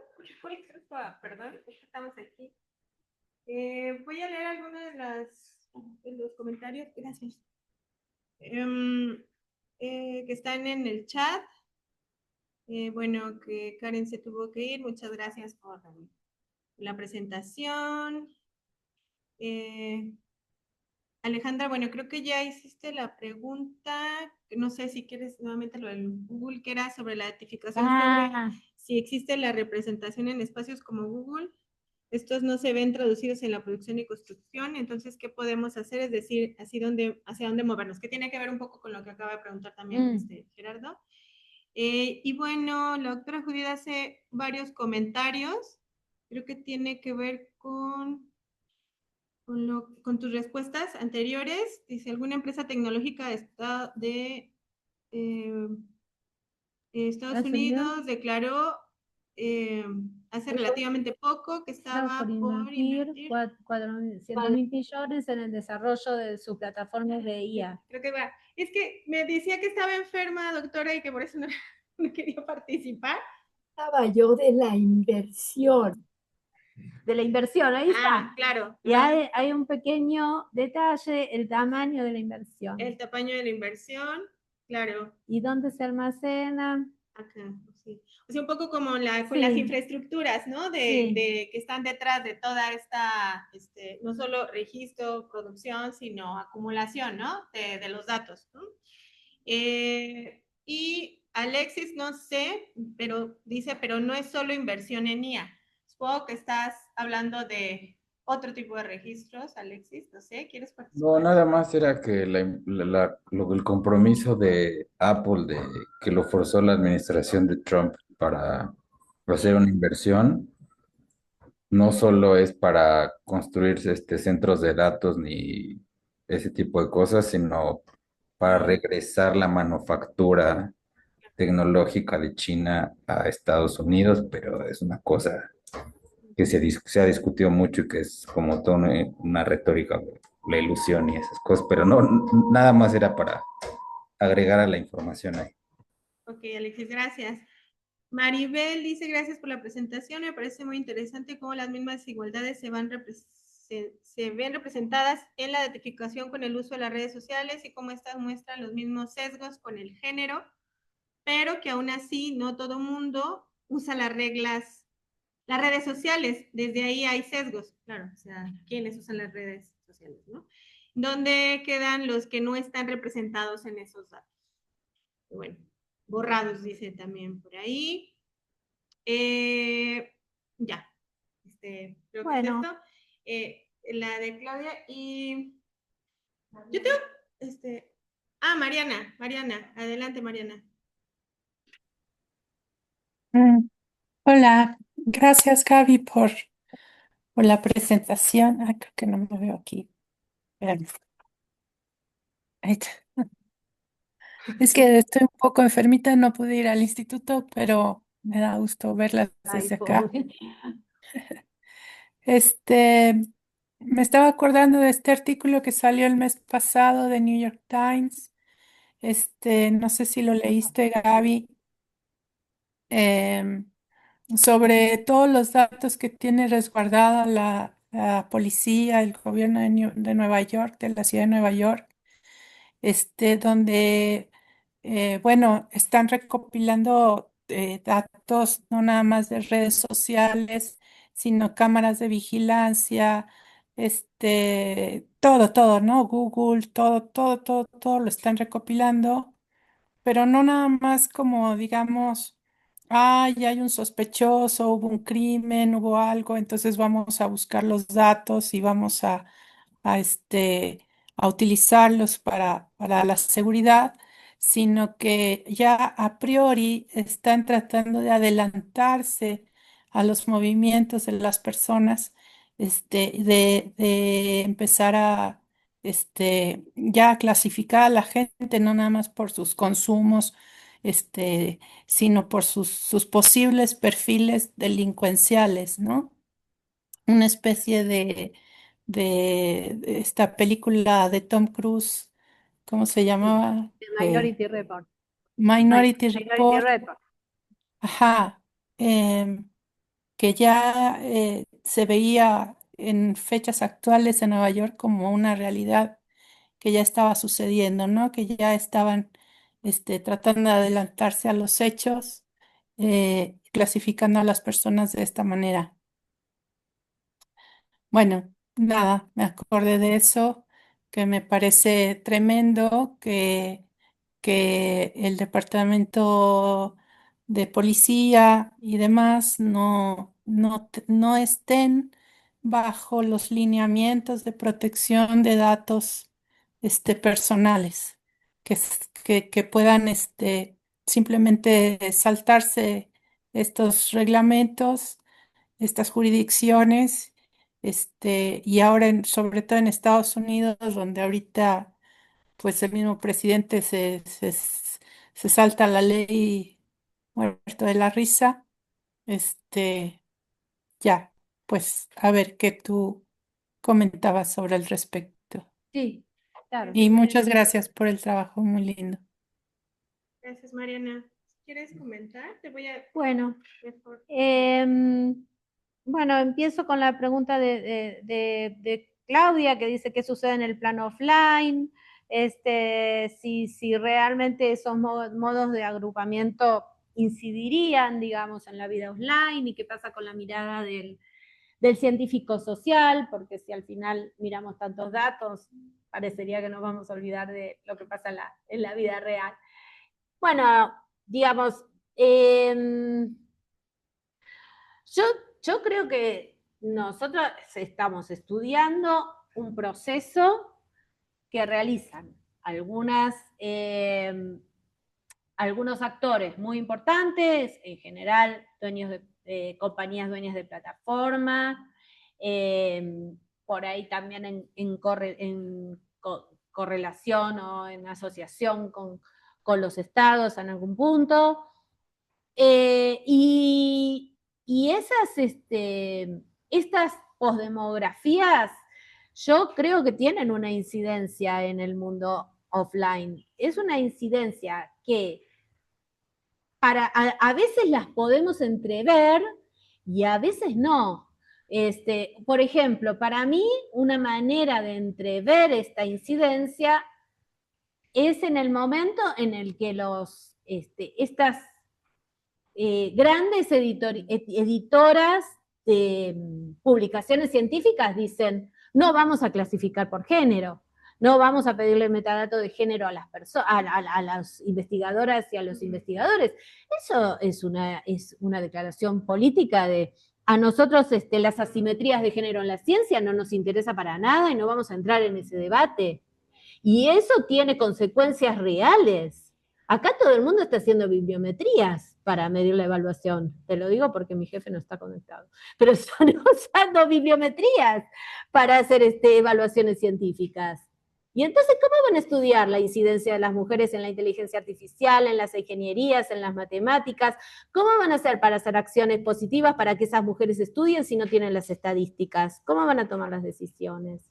Eso es un lugar mínimo, así como yo también te podría decir lo que se ve en las redes sociales acerca de las dos grandes fracciones políticas en México es de una ruptura total y de una polarización total, y después las elecciones, la presidencia, la presidenta la gana con el 54% de los votos, y cuando van a hacer encuestas tienen el 70% de polarización, entonces, de imagen positiva. Entonces, ¿cómo esa radiografía de lo que sucede en el mundo offline se conecta con lo que sucede en el mundo online? Y yo te diría, bueno, porque el mundo online está completamente manipulado, no es una representación. Entonces, a veces la conexión es bastante directa, a veces la conexión es muy indirecta, y el analista lo que puede hacer es ir viendo, a ver, en este lugar me parece que puede haber una incidencia fuerte, en este lugar me parece que la incidencia no es tan fuerte, y en este otro lugar, bueno, no lo sé. Ahora bien, también es cierto que esa fracción política que insiste en el mundo online, lamentablemente yo pienso que un día algo va a pasar, porque por algo están ahí, digamos, ¿entendés? O sea, en algún momento eso se va a dar vuelta. ¿Cuándo? Yo no lo sé, pero lo puedo poner en una bolsa de posibilidades, a pesar de que en este momento la última mandataria elegida haya ganado con el 54% de los votos y tenga una imagen positiva altísima. Pero yo sé que la insistencia sirve para algo. O sea, está ahí, está ahí, está ahí, está ahí. O sea, ojalá que esto pase dentro de muchos años, no sé. Pero eso está ahí y en algún momento esa categoría se va a dar vuelta. Ahora no, ahora si me decís, dame la radiografía de este momento, yo te digo, no es representativo. Entonces, en eso no es representativo. Después está, bueno, ¿qué pasa? ¿Cómo hacemos para estudiar los estereotipos con los que se representan las mujeres? Si entonces a las imágenes que están digitales, que no sé, publica Google en Google Images, qué sé yo, no las van a etiquetar más como con género o con sexo. ¿Cómo vamos a hacer? Entonces, bueno, va a haber imágenes de mujeres estereotipadas por todos lados y nosotros nunca vamos a poder decir nada porque no tenemos una mínima estadística, no podemos conseguir las imágenes, todo eso va a redundar en una confusión grande. Entonces, tampoco, a mí me parece que tampoco está bueno. Con lo que te digo, para mí es muy desigual. También hay una potencialidad de la posdemografía. A lo mejor no es lo que la posdemografía puede hacer ahora, pero es, como dice Mariana, lo que podría ser en el futuro, porque la posdemografía podría adelantar, podría a través de la identificación de patrones, podría predecir, y a lo mejor podría predecir incluso con rigurosidad. Hay una potencialidad muy grande ahí, entonces tampoco es algo que por ahí sea de una incidencia total ahora, Pero bueno, ahí hay una potencialidad con mucho poder, me parece a mí. Entonces es desigual la relación entre el mundo online y el mundo offline. Lo que el analista puede hacer es ir identificando, es esto de, bueno, ¿cuál es yo decía en mi tesis, ¿cuál es la conexión entre el mundo online y el mundo offline? Eso es una teoría fundada, o sea, tenés que ver el caso y ver cuál es la conexión del caso con lo real, y a veces vas a estar en un lugar en donde no hay una representatividad suficiente, y a veces vas a estar en otro lugar en donde sí la hay. Otro ejemplo que se me ocurre es que yo, por ejemplo, no quiero ir a Estados Unidos porque no quiero que me revisen el Twitter de ninguna manera, ¿no? O sea, no quiero que me lo revisen, qué sé yo. Yo no sé lo que publico, si publico mucho, poco, si está bueno, si no está bueno, pero ¿sabe qué? No me lo revise, tengo 2 corazones verdes en el perfil y no lo voy a sacar, o sea, no me lo revise. Bueno, no voy entonces. Pero eso es completamente postdemográfico también. Acá no estamos viendo cuántos años hace que vivo en México, si tengo lo que te decían antes, tiene residencia permanente, tiene una propiedad en su país, tiene hijos en su país, tiene trabajo en blanco en su país, no, te están mirando el Twitter. Eso es poder demográfico, completamente. Después, procesos de paralelismo, ¿qué dice acá? Que producen, era tu pregunta, si producen encuadres, generan exclusiones, ¿hay alguna alternativa? Bueno, el modelo más alternativo que conocemos son las regulaciones de la Unión Europea, donde se ponen muchísimas limitaciones a las acciones de las plataformas, pero es un modelo progresivo, todavía no está lanzado en su, digamos, completamente, ha llevado una cantidad de recursos impresionantes de dinero, especialistas, oficinas, etcétera, montar todo eso, para proteger la privacidad de los ciudadanos. O sea, son todas regulaciones destinadas a proteger básicamente la privacidad de los ciudadanos, que es más o menos proteger el concepto de Europa, que uno conoce, porque no sé si es que están tan preocupadas por lo que les pueda pasar a los ciudadanos como por sostener los principios europeos de libertad, de igualdad, fraternidad y todo eso, ¿no? Bueno, es lo que conocemos, pero si bien es un modelo que todavía no está completamente probado, que ha generado muchísimo, que ha llevado muchísimos recursos, etcétera, yo pienso que es lo mejor que hay, y algunas cosas se pueden aprender de ahí, algunas cosas se pueden aprender. Después, también alguien preguntaba, ¿qué pasa con las personas que no usan las redes sociales? Y entonces, acá yo lo que diría es que, digamos, uno puede no usar las redes sociales, pero eso no quiere decir que no quede sometido en un proceso de datificación. En la Ciudad de México hay 80.000 videocámaras. Es imposible que no pase que no pase por adelante de una.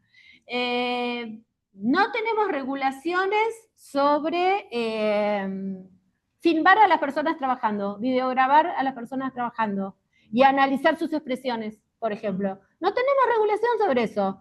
Vos podrías estar trabajando en cualquier parte y alguien estar grabando y después un proceso de reconocimiento visual dice, a ver, trata de determinar si estás feliz o si estás triste.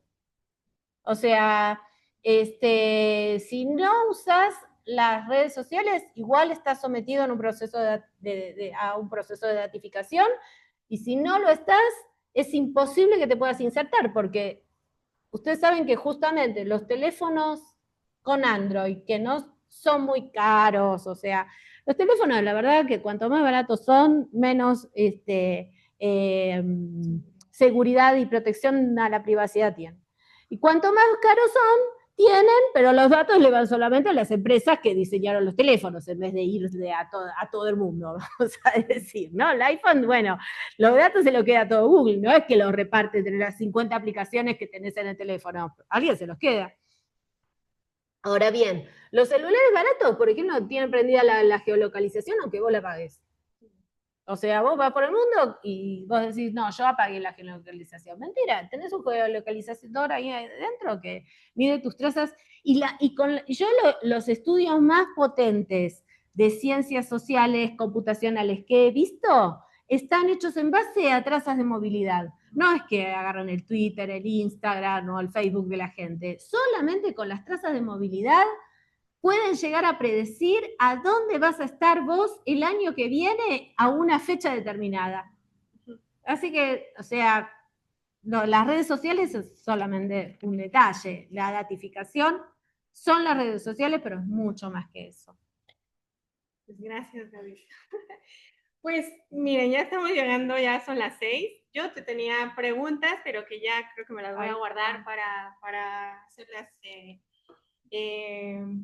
en otro momento o en los siguientes sesiones del seminario, ¿no? La tercera edición. Sí, justamente. Lo que sí me parece que en este puente de pensar cómo pensamos las clasificaciones, sí es un reto que nos propones con la demografía, ¿no? O sea, me parece que no es, o sea, es un tema que va a muchos lugares, desde quién legitima los datos, quiénes tradicionalmente lo hacían y cómo los casos particulares de las diferentes naciones, y bueno, pensándolo desde América Latina y casos muy específicos, tiene una diversidad, ¿no? O sea, hay una fluidez y una diversidad para pensarlo, ¿no? Y responder a muchas de las preguntas que te hicieron en este momento, ¿no? Entonces, bueno, la invitación siempre es pensarlo desde los propios casos, desde donde estamos investigando, y un poco hacer eco, ¿no? Lo que también hemos estado trabajando en el seminario. Muchas gracias, Gaby. No, a ustedes por el interés, muchas gracias. Gracias a todas y todos por estar presentes en esta última sesión de este segundo ciclo del seminario. Vamos a descansar durante los siguientes 2 meses. Tenemos pendiente por ahí durante el primer seminario, como les decía, el primer ciclo del seminario habíamos estado trabajando cuestiones más teórico-metodológicas y por ahí estaba abierta la posibilidad de un dossier. Pronto les voy a escribir para quien quiera sumarse a trabajar. A partir de las discusiones que hemos tenido también aquí en el seminario, y también les agradezco mucho por estar sumándose a esta comunidad de pensar históricamente, sociológicamente, antropológicamente, desde la trinchera de cada quien. Yo sé que no todas y todos trabajan directamente sobre el campo, pero de alguna manera yo sostengo mi idea de que todas las investigaciones están atravesadas en algún punto, ¿no? Por pensar los datos, diferentes escalas y desde diferentes dimensiones.